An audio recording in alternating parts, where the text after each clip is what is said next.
What's up guys, my name is John. About a month ago, if you remember, amid all of the hype for Legend of Zelda Breath of the Wild, Nintendo demonstrated at GDC 2017 how the game was originally conceived. They used an in-house 2D prototype to lay out the rough draft, so to speak, arranging environmental obstacles and enemy placements ahead of time so they know where to translate them into the 3D world.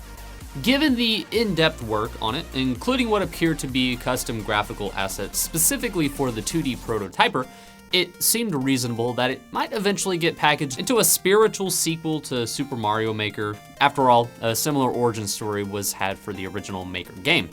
A Zelda Maker would be more involved than making Mario levels, even the Kaizo-style ones with nefarious traps and invisible blocks. But it would have been unwise to underestimate the latent demand for fully customized and personalized Hyrulean adventures. Wrong! Apparently, Nintendo thought it would be too much work. Said Nintendo representatives to Game Informer back in 2015, Zelda Maker might be a challenge to make, I think. Personally, making Super Mario Maker, that was a challenge in and of itself, and we hope that it's a success, so thank you for saying that, but I think that might be a difficult task. Oh, that explains it. It's difficult. It's really hard to do. Like, you know how the concept for Mario is really hard to do in Super Mario 64 and, you know, Metroid, and creating the first hybrid console that you could take with you? You know how that was really hard? Maybe they were just beating around the Deku tree with that comment and know that a Zelda Maker would be a cash cow, so they're gonna make it anyways. But they also canceled the NES Classics. I don't know, like, do whatever you want to do, Nintendo, it's whatever. But what was too much of a challenge for Nintendo, though, was just the right amount of challenge for game creator Jonathan Sink. I thought if Nintendo thinks it's too difficult, then I'll prove them that it's not, and I'll make it happen, said Sink to Kotaku. And he did. Naturally, he was hit with a DMCA, as Nintendo likes to do, and as you would expect from a product made with assets entirely owned by somebody else, so, you know, can't really blame them.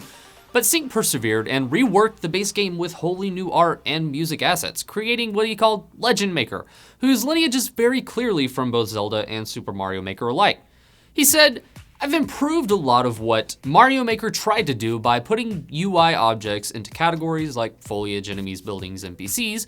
Sink said, "I will be giving the creator more control than what Mario Maker gave, like changing music, changing weather, creating special events, adding NPCs with dialogue, and modding." Legend Maker is now packed with Sink's original game, Runia, which in itself was actually made with the Maker. And yeah, there already exists a fan-made Legend of Zelda mod for Legend Maker, in an act of ironic recursion and probably defiance against Nintendo.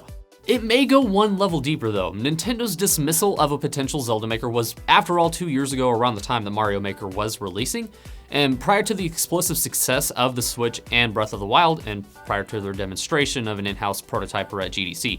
The popularity of Sink's project may end up justifying the real deal after all, but more than likely Nintendo just gonna get fussy like they always do and find a way to take down because fuck fun. But honestly, I would be hard pressed to think that Nintendo was in the works to create a Zelda Maker, especially with everything they've had to learn from Mario Maker, right? Not to mention the game was stupid successful with 5.68 million copies sold between the 3DS and Wii U versions.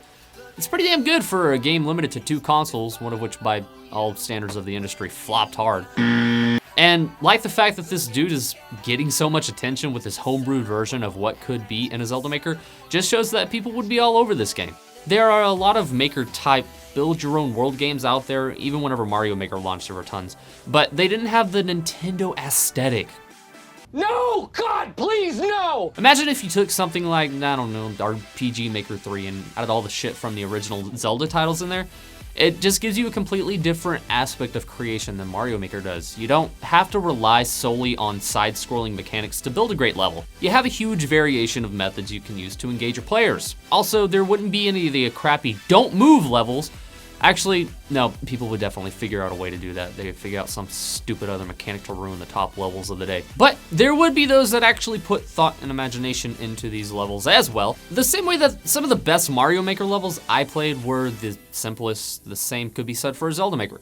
I think that one of the biggest appeals to Mario Maker for a lot of people, and like when I played it, I made the usual, haha, wow, this level you have to jump across 500 meters of nothing just to land on a small BS platform, or let's place 3,000 piranha plants within a tiny square and call it a day and really just piss people off. So I never really put a lot of heart into making the level, but I played the crap out of some of the more detailed levels.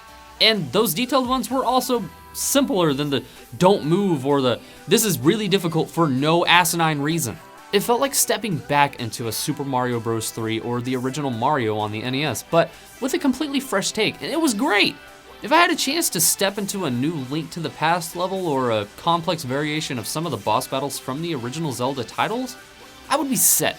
That's all I would want to do with the rest of my life, until Super Mario Odyssey comes out. All of this just to say, yeah, I think this dude is proof enough, not that Nintendo needs to make a Zelda Maker, but they're probably going to. If a random guy that just so happens to be able to code games pretty well can make an entirely asset switchable based Zelda-esque maker game on his own, there ain't a reason in the world Nintendo won't. God, that line was so bad. Why? So I hope you enjoyed this video. Remember to like, comment, and subscribe if you like our stuff. Be sure to check us out on Twitter at PvP Live as well. And follow me at JohnNC2 for all of my enticing insight to the world of gaming and everything else. And head over to PvPlive.net for all your breaking gaming coverage. You're watching PvP Live.